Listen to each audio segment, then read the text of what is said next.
Então vamos agora considerar uma ferramenta importante para quando necessitamos plotar magnitude e fase, ou seja, ter uma visualização gráfica da resposta em frequência ou da função de transferência de qualquer sistema ou filtro. Tá? Aqui nesse slide eu vou dar a motivação do porquê que a gente tem essa ferramenta. A gente viu que plotar magnitude e fase basicamente envolve definir valores de ômega para que gerem resultados complexos cuja magnitude e fase a gente plota em dois gráficos distintos. Então veja, do ponto de vista matemático é simplesmente jogar valores de ômega e verificar que curvas que eu tenho para magnitude e fase. A gente viu que muitas vezes isso é trabalhoso. Então, o diagrama de Bode é um método sistemático para a gente fazer essas plotagens. Então veja, estou falando de plotar gráficos em essência. Bom, a primeira questão que a gente tem para subsidiar nosso trabalho é: tenho dois sistemas aqui bastante distintos pelos seus coeficientes, certo? E a gente quer plotá-los para verificar que resposta em frequência a gente tem. Alguns detalhes aqui particularmente. Esse valor menos ômega ao quadrado, na verdade, é uma simplificação de j ômega ao quadrado. Tá? O fato desse termo j ômega estar elevado ao quadrado e ser a maior potência de j ômega faz com que o segundo filtro seja um filtro de segunda ordem. Enquanto que a maior potência do termo j ômega no denominador do primeiro filtro leva a gente a dizer que é um filtro de primeira ordem. Posteriormente a gente vai ver que tem a ver com derivadas associadas à transformada inversa desses filtros. A gente vê mais à frente quando a gente tratar melhor do diagrama de Bode. Então vejam, filtro de primeira ordem em vermelho, filtro de segunda ordem em azul. Então claramente quando eu ploto diretamente aquelas curvas, começando pela magnitude, tá? Eu observo, então veja, aqui eu estou plotando módulo de h de ômega para as duas curvas, módulo de h de ômega. Só que aqui começa uma diferença. Veja que no primeiro gráfico, que eu digo que é escala linear na ordenada, a única diferença que eu posso perceber começa nessa região. E a diferença entre outros, aparentemente, é mínima, visualmente falando. Agora, se eu aplicar o log desse módulo, eu altero a escala do eixo das ordenadas para uma escala logarítmica e eu consigo ver melhor essa diferença entre os dois filtros, mais ou menos a partir dessa região. Note que apesar do valor aqui ser bem maior do que apresentado aqui, é simplesmente o fator de escala. Eu estou dando um zoom dessa região. Estou dando um zoom dessa região e esse zoom está se tornando essa abertura mais larga aqui. Note que o intervalo de frequência que eu escolhi manteve-se o mesmo, de menos 75 até mais 75 radianos por segundo. Bom, agora vamos ver magnitude e fase, mantendo a escala em magnitude em logaritmo, só que a gente vai ver que é um logaritmo entre aspas especial. A gente vai definir uma nova medida chamada decibel, dB, a partir disso tudo. E o que eu percebo agora é que se eu modificar agora o eixo das abscissas por uma escala também logarítmica, tanto aqui quanto no gráfico da fase, eu começo a perceber algumas coisas. Por exemplo, se eu pegar a curva, veja, as duas curvas estão sobrepostas vamos dizer assim, aproximadamente até aqui, certo? A partir desse momento eu tenho um desvio da curva azul em relação à vermelha. Se eu pegar a curva vermelha que está justaposta à azul e colocar uma régua aqui, eu vou ver que eu tenho uma reta. Veja, eu tinha uma curvatura quando eu não aplicava a escala logarítmica nas abscissas e agora eu percebo uma reta. Da mesma forma, se eu pegar essa curva azul a partir mais ou menos desse ponto e seguir com uma régua, eu vou perceber uma reta também nessa direção, com uma inclinação maior. E a diferença de inclinações a gente também vai verificar que é um valor bastante específico, tá? Condizente com esta inclinação aqui, tá certo? Depois a gente vai ver melhor esses detalhes. E se eu prolongar nessa direção, vou ver uma reta. Algo que eu não via. Note outra coisa, eu jamais vou ter zero na escala logarítmica de frequência. Por quê? Logaritmo de zero não existe. Da mesma forma, eu percebo aqui alguns comportamentos. Veja que eu começo a virar uma reta, e se eu perpetuar aqui a curva azul, vou ver que ele vira uma reta a partir de um certo ponto. Então, essas características, entre aspas, lineares, que aparecem quando eu aplico escala logarítmica, são mais visíveis nas duas curvas, e esse procedimento logarítmico, vamos dizer assim, dá origem ao que a gente chama de diagrama de Bode. A gente vai ver mais detalhes sobre isso na sequência. Aqui só um resuminho.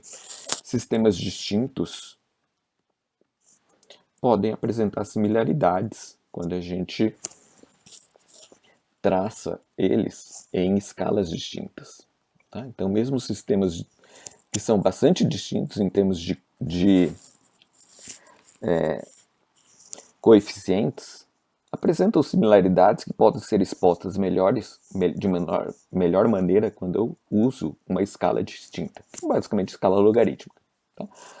Então, a escala logarítmica é para melhor distinguir sistemas, e a gente vai ver para mais rapidamente plotar as curvas, para uma análise mais rápida. Isso dá origem ao que a gente chama de diagrama de Bode. Antes de mais nada, vamos definir a escala decibel, porque lembre-se, a gente em magnitude aplica dB.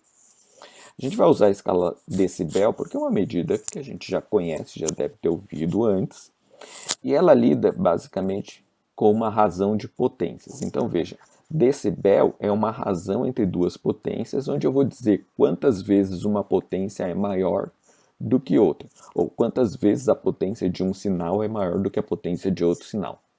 Então note que eu preciso de dois sinais, um deles vai servir de referência, certo?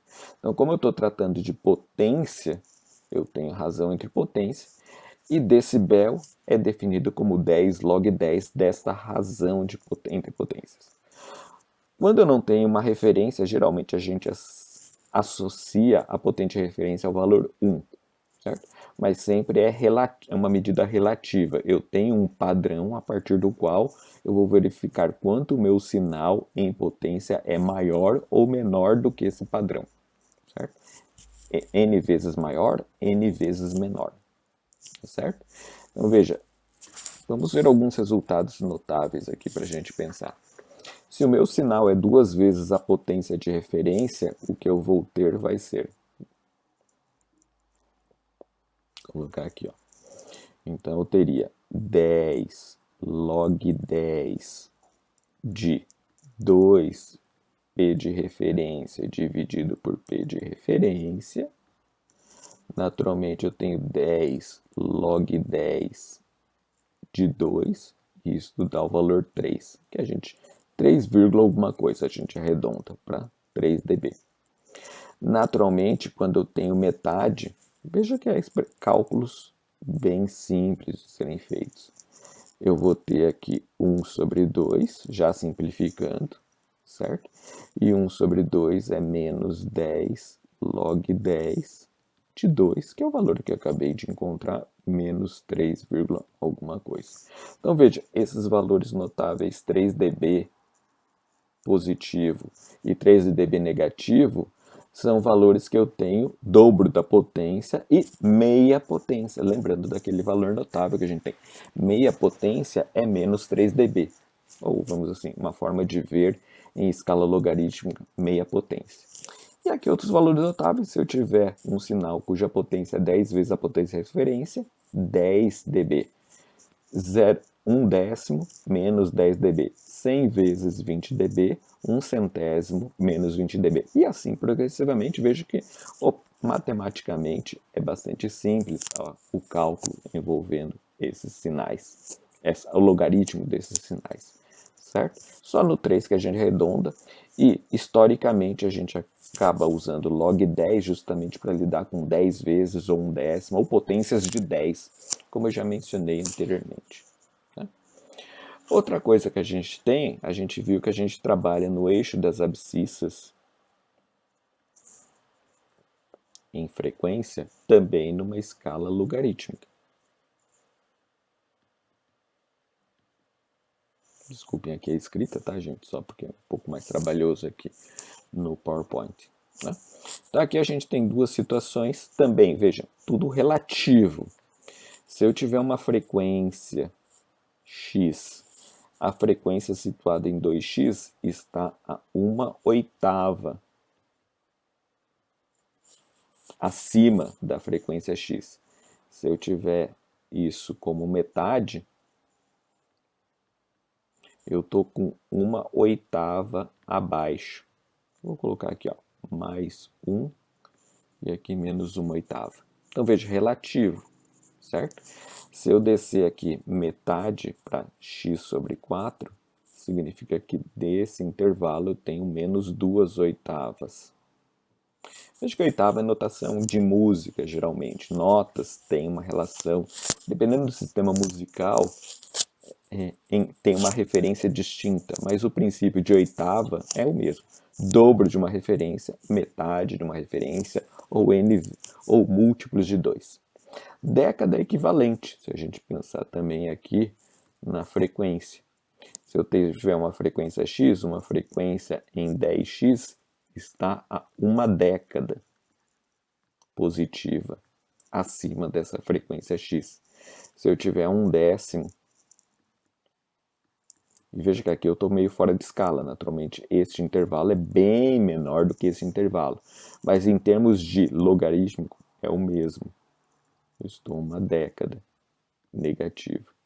E assim por diante. Então a gente vai trabalhar em escala logarítmica favorecendo potências de 10, apesar de alguns trabalhos, vamos dizer assim, algumas operações a gente até considera oitava, mas fundamentalmente a gente está lidando com esse tipo de representação. Então, quando eu falar uma década acima, 10 vezes uma referência. É importante aqui dizer, ó, é em relação a uma referência. E, naturalmente, não, eu posso caminhar nessa direção, mas nunca vou chegar no zero. Porque não tem valor aqui que eu divida sistematicamente chegar no zero. Eu chego bem próximo, mas nunca nesse valor.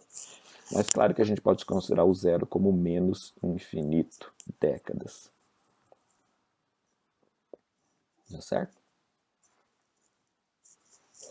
E finalmente, só um cálculo relativamente óbvio que decorre das nossas análises de potência. A gente se lembra que potência é módulo quadrado, e quando eu substituo essa expressão na definição, considerando uma potência de referência unitária, para simplificar aqui. Quando a gente coloca nessa expressão, naturalmente esse quadrado pelo logarítmico vai para frente. Então veja, a medida sempre é 10 log 10 da potência, ou 20 log 10 do módulo, porque potência é módulo quadrado. Então, apesar de às vezes aparecer em livros ou em alguma literatura, algum exercício, vamos dizer assim, que você tem em mãos e apareça, módulo de definição de módulo, a definição de dB é 20 log 10 do módulo. Tem que lembrar que sempre é 10 log 10 da potência e, coincidentemente, a potência é módulo quadrado, gerando essa expressão que a gente vai usar bastante. Tá? Bom, vamos ver. Eu vou sintetizar rapidamente, as deduções eu vou fazer em vídeos posteriores, mas só para a gente entender como é que eu vou utilizar isso nos sistemas. Basicamente, eu vou trabalhar com as nossas EDOs de equações diferenciais lineares com coeficientes constantes. Para qualquer outro caso, não serve essa abordagem que a gente vai listar. Então, rapidamente, depois eu prometo trabalhar melhor com isso, a gente vai ter uma representação do sistema por uma razão de polinômios, porque quando eu aplico transformada de Fourier nas equações diferenciais, eu obtenho uma razão entre polinômios para a razão entre entrada e saída, não só lembrando aqui. Esse H é a nossa razão entre transformadas dos sinais de entrada e saída. Isso dá origem a essa expressão com a qual nós vamos trabalhar. Então, nos próximos vídeos, eu vou deduzir as expressões que são úteis para trabalhar com o diagrama de Bode e a gente vai ver quão rapidamente a gente plota magnitude e fase de sistemas a partir dessa abordagem. Basicamente usando álgebra e usando logaritmos, como a gente viu nos slides anteriores.